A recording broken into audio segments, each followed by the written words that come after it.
পৃথিবী হবে পুরোপুরি এআই নির্ভর, অনেক কৌতূহল ছিল। এই যে আপনারা দেখুন, কোনো এক এলিয়েন, সেও হয়তোবা তাদের মধ্যে এরকমই হয়তো দুর্গার আদলে বাঙালির শ্রেষ্ঠ উৎসব এর আবহ। তখনই বুঝতে পারছেন আমরা কার কথা বলছি।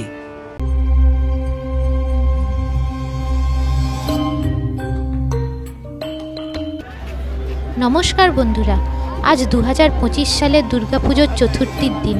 এখন প্রায় সন্ধে 7টা মতো বাজে, আর আমরা চলে এসেছি উত্তর কলকাতার অন্যতম বিশেষ আলোচিত পূজা জগৎ মুখার্জি পার্কের সামনে। আর আপনারা ভিড় দেখে তো বুঝতেই পারছেন যে কলকাতার পুজো অলরেডি শুরু হয়ে গেছে। প্রায় মহালয়া থেকেই এরকম ভিড়। আজকে যেরকম ভিড় দেখছি, যেরকম লাইন দেখছি চতুর্থীর দিন, তাহলে অষ্টমী নবমীতে কী পরিমাণ ভিড় হবে সেটা ভেবেই অবাক লাগছে। চলুন তাহলে প্যান্ডেলের ভিতরে ঢুকে দেখি ওরা এআই বেসড থিম কেমন বানিয়েছে, কি কি চমক অপেক্ষা করছে আমাদের জন্য। প্যান্ডেলের ভিতরে ঢুকতে ঢুকতেই মনে হলো এ যেন আমরা কোনো স্পেসশিপের মধ্যে ঢুকছি মনে হয়। সে আপনারা সায়েন্স ফিকশন সিনেমাগুলোতে যেমন দেখতে পান, যেমন স্টার ওয়ার্সে দেখা যায় স্পেসশিপগুলো, এলিয়েন স্পেসশিপ, ঠিক সেই রকম। এখানে আবার কিবোর্ড দিয়ে সাজানো হয়েছে প্যান্ডেলটাকে। এই যে দেখুন, এখানে সার্কিট আঁকা, এআই লেখা। চলুন তাহলে।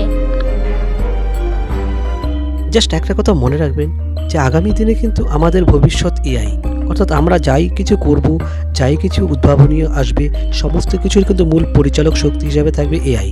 আর আমার এর জন্য না এবছরের অন্যতম সেরা হিট গান, যেটা হুলিগানিজমের অনির্বাণ ভট্টাচার্য করেছে, যে এআই আবার জগৎ সভায় শ্রেষ্ঠ আসন লবে, আমার মনে হয় না খুব বেশি একটা অতিরঞ্জিত কথা বলেছে। আমার মনে হয় এটাই আগামী দিনের ভবিতব্য, আর আমাদেরকে এভাবে করেই নিজেদেরকে মানিয়ে নিয়ে চলতে হবে।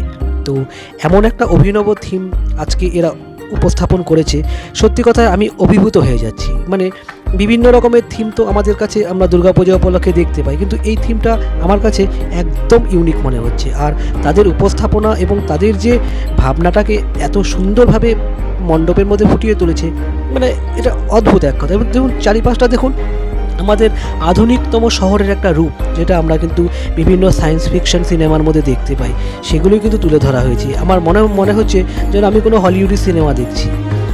একদমই তাই। হলিউডি সিনেমাগুলো আমরা যেমন দেখি যে ভবিষ্যতের পৃথিবী হবে পুরোপুরি এআই নির্ভর, সেখানে পৃথিবী কেমন হবে, সেখানের মানুষের বাসস্থানগুলো কেমন হবে, পৃথিবীতে রোবটের আধিপত্য থাকবে, ঠিক যেমন দেখি হুবহু যেন সেরকমই ফুটিয়ে তোলা হয়েছে। এই এআই নির্ভর পৃথিবী কেমন হবে এটা দেখার জন্য আমাদের অনেক দিন ধরে অনেক কৌতূহল ছিল।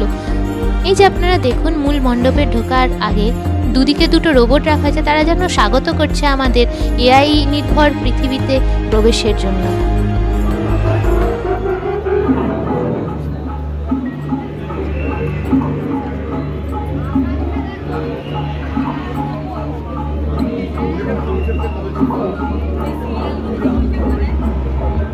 দেখুন আপনারা চারদিকে যেমন মণ্ডপ সজ্জা, যেমন মানানসই আলোকসজ্জা, আর তার সঙ্গে যে আবহ সঙ্গীত বাজছে, সব মিলিয়ে আমরা যেন 2080 কি 90 সালের কোনো এক পৃথিবীর মধ্যে চলে এসেছি।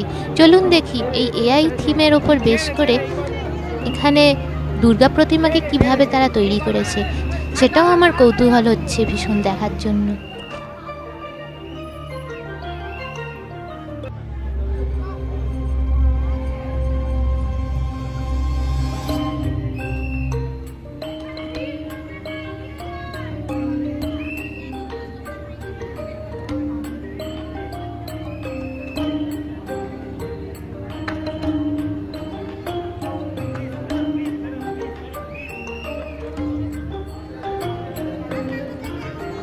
অপূর্ব এই দুর্গা প্রতিমা। আপনারা দুর্গা ঠাকুরের হাতের অস্ত্রগুলো একবার তাকিয়ে দেখুন, আর আপনাদের দেখে মনে হচ্ছে না যে আপনারা মহাকাশের মধ্যে একটা স্পেসশিপের মধ্যে আছেন? আর ওই যে ওপরে দেখুন কোনো এক এলিয়েন, সেও দুর্গা প্রতিমা দেখার জন্য এসে উঁকি মারছে ওপর থেকে। সব মিলিয়ে এক অদ্ভুত অনুভূতি, যেটা ভাষায় প্রকাশ করা যায় না। আপনাদের এখানে একবার আসতেই হবে। এই জন্য এক অদ্ভুত মিশেল মহাকাশ, মহাবিশ্ব, এআই এবং মায়ের অপরূপ মহিমা, সেই জন্য ভবিষ্যতের দুর্গাকে আমরা দেখতে পাচ্ছি। তখন হয়তো আমাদের এই জেনারেশন থাকবে না, ভবিষ্যতের জেনারেশন তাদের কাছে যখন দুর্গার রূপ হিসাবে সেটা উপস্থাপিত হবে, হয়তোবা তাদের মধ্যে এরকমই হয়তো দুর্গার আদলে সেটা প্রতিফলিত হতে পারে। তাদের বাহন, তাদের যে মন্দিরের যে বেদি তৈরি হবে, সমস্ত কিছুর মধ্যেই যেন এক আগামী প্রজন্মের এক ভাবনা ছোঁয়া কাজ করবে আর কি। তারই বোধহয় কিছুটা ঝলক এই জগৎ মুখার্জি পার্ক আমাদেরকে একটু ঝলক দেখিয়ে দিয়েছে। এরকম এক অদ্ভুত উপস্থাপনা আমি বহুদিন বাদে দেখতে পেলাম, মনে হচ্ছে যেন প্রথমবার দেখছি। আর সত্যি দেখুন না, এদের উপস্থাপনা যেমন মনে হচ্ছে যেন এরা যেন প্রতিটা যে এদের যে বাহন রয়েছে, মনে হচ্ছে সমস্ত বাহনের পিঠে চেপে সেই মহাকাশে তারা ভ্রমণ করতে বেরিয়েছে। এক অদ্ভুত ব্যাপার।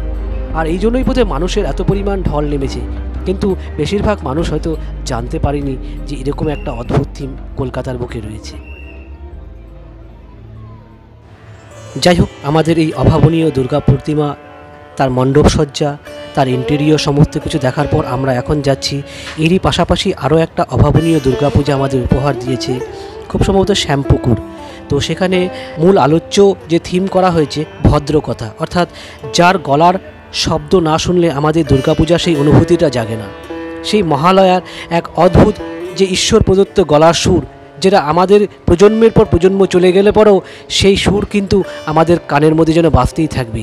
সেই চণ্ডী পাঠের সুর শুনেই কিন্তু আজকে আমাদের মধ্যে প্রথম কিন্তু মহালয়ার ঘুম ভাঙে। তো আমরা সেখানে আজ যাচ্ছি। তাহলে এতক্ষণে বুঝতে পারছেন আমরা কার কথা বলছি। হ্যাঁ, ঠিক ধরেছেন, সেই বীরেন্দ্র কৃষ্ণ ভদ্র, যার আওয়াজ মহালয়ার প্রতিটা বাড়িতে রেডিওর মাধ্যমে বেজে ওঠে। আর আমরা সেই সুর শুনে বাঙালির শ্রেষ্ঠ উৎসবের আবাহনীটা জানতে পারি।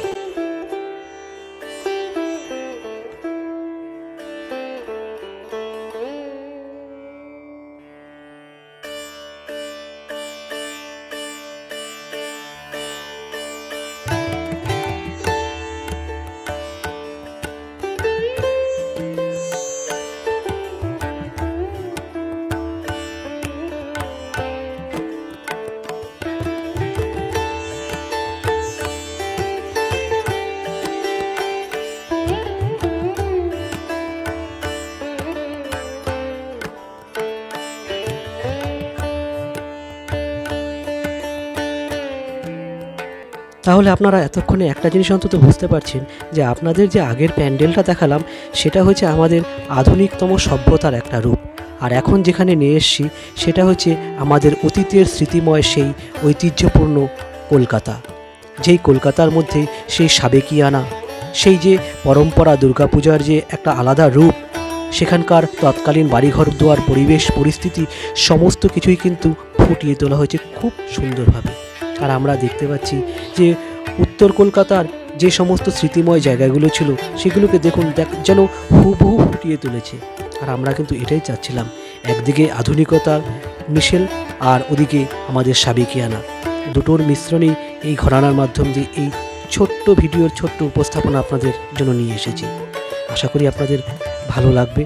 তো যদি ভালো লেগে থাকে আপনারা অবশ্যই একটু ভিডিওটা লাইক, কমেন্ট এবং শেয়ার করে দিবেন, যাতে এই সমস্ত ইনফরমেশন বা এই ভিডিওর খবরটা যাতে আরও অনেক বেশি মানুষের কাছে পৌঁছাতে পারে। যাই হোক, আজকের ভিডিওটা এখানেই রাখছি।